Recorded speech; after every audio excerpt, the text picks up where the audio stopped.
Sekolo sa Arcville ka Masakaneng Limpopo se na le barutwana ba 500. Maemo a nyamisha barutwana ba pitlagane. Phapushi e nngwe e na le barutwana ba 17. Lefelo la bodulo la barutiši le hlakahlakane ka go le lengwe diphaphuši ke tše nnyane ga gona le sebaka sa go bea tafola ya morutiši.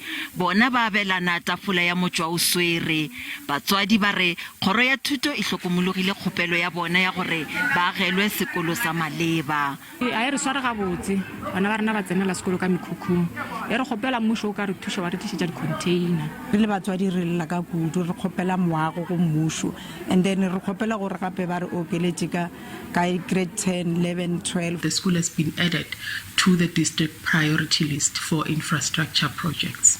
Sehlopha seo se lwelago ditokelo tša thuto sa equal education se re taba ye ga e molaong. The school that Arcville is made up of a bit of asbestos and zinc. So according to the norms and standards, it is illegal to have such a school in 2022.